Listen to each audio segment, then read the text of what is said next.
Sir. Yes, come in. Shoaib, Sit. আর কতদিন wait করব? 3 বছর হয়ে গেল, এখন অবধি তুমি একটা চাকরি পেলে না। আমি কি বলে বাড়িতে পরিচয় দেব? প্লিজ সোহা, আমার কথাটা বোঝার চেষ্টা করো। আমি কিন্তু খাটছি, আমি ডেইলি খুবই চেষ্টা করছি, কিন্তু জানো তো এখন কম্পিটিটিভ এক্সাম কত চাপ। আমি বাস ওই জবটার জন্যই আমি চেষ্টা করে যাচ্ছি নিজের ফুল ফোকাস। বাস আমাকে আর একটা বছর চান্স দিন। তোমাকে সুযোগ দিতে দিতে আমি আর পারছি না। আরে আমার মা বাবা আমার জন্য ডেলি সম্বন্ধ দেখছে, রোজ কোনো না কোনো ছেলে বাড়িতে আসছে, আর আমি রোজ একটা পর একটা বাহানা দিয়ে ছেলেগুলোকে রিজেক্ট করছি। দেখো না, তুমি বাড়িতে কোনোভাবে একটু এক্সকিউজ দিয়ে ম্যানেজ করে একটু দেখো প্লিজ। এরপরে আমি আর করতে পারছি না, আমার পক্ষে পসিবল নয়। আমি কিভাবে পরিচয় দেবো বাড়িতে যে এটা আমার বয়ফ্রেন্ড হয় আর ও একটা বেকার ছেলে, কোনো কাজ বাজ কিচ্ছু করে না? কি লাভ হচ্ছে তোমার এত ডিগ্রি নিয়ে, তুমি একটা চাকরি খুঁজে পাচ্ছ না এখন অবধি? আমি জাস্ট একটা কথা জানতে চাই সোহা, তুমি আমাকে ভালোবাসো? তুমি আমার সাথে বিয়ে করবে, হ্যাঁ কি না? হ্যাঁ, অবশ্যই আমি তোমাকে ভালোবাসি, আর হ্যাঁ আমি তোমাকে বিয়েও করতে চাই, কিন্তু চাকরি না থাকলে আমি কোনোদিনও সেটা করতে পারবো না। শুধু ভালোবাসা দিয়ে সংসার চলে না, পয়সাটা খুব ইম্পর্টেন্ট একটা জিনিস, এটা আমি তোমাকে কিছুতেই বোঝাতে পারছি না। তুমি যদি ভালোবেসে থাকো, তুমি সত্যি বাড়িতে ম্যানেজ করতে পারবে?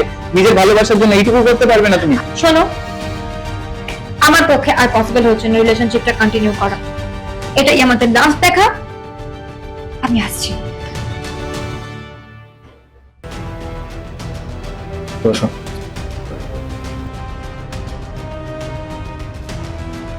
আর আমি শোয়েব না, স্যার বল। Sorry sir. দেখি ফাইলস দেখি।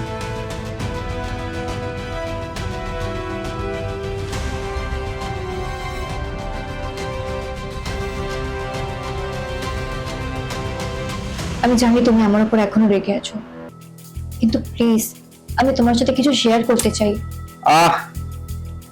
No personal talks here please. এটা একটা অফিসিয়াল জায়গা, অফিস, তাই জন্য কাজ রিলেটেড কর। আমি জানি তুমি আমার উপর কতটা রেগে আছো, কিন্তু আমাকে একটা বার সুযোগ দাও। আমি তোমার সাথে কিছু কথা বলতে চাই, তারপর তুমি যদি আমাকে বেরো করে দাও, আমি বেরিয়ে যাবো কোম্পানি থেকে। এখানে কোনো কথা আমি বলতে পারবো না, যখন সেই সময়টা ছিল সেই সময়টা পেরিয়ে গেছে। তাই জন্য এখন এই আমার এখানে এসে টাইম পাস করার চেষ্টা করো না, নাহলে সিকিউরিটিকে বলে কিন্তু বার করে দেবো আমি, সেই ক্ষমতাও রাখি। কিন্তু আমাকে একটা বার সুযোগ দাও।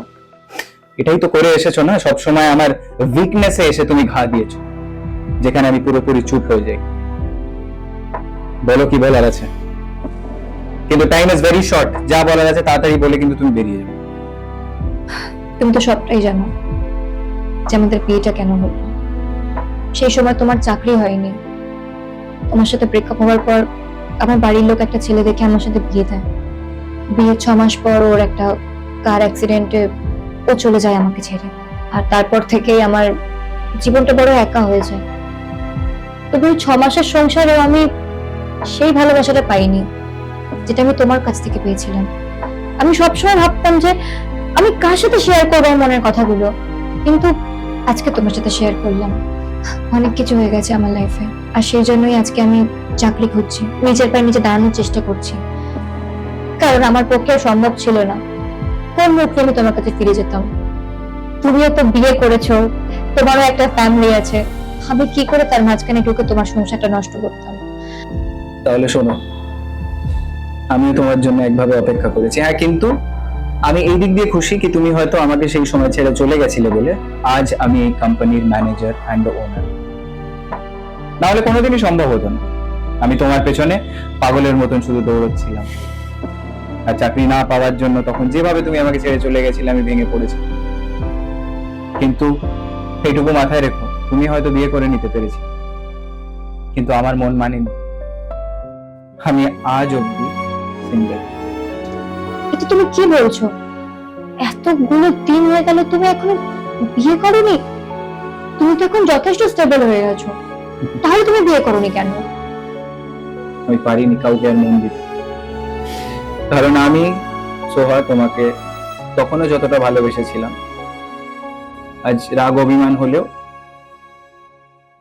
আমি তোমাকে এখনো ভালোবাসি।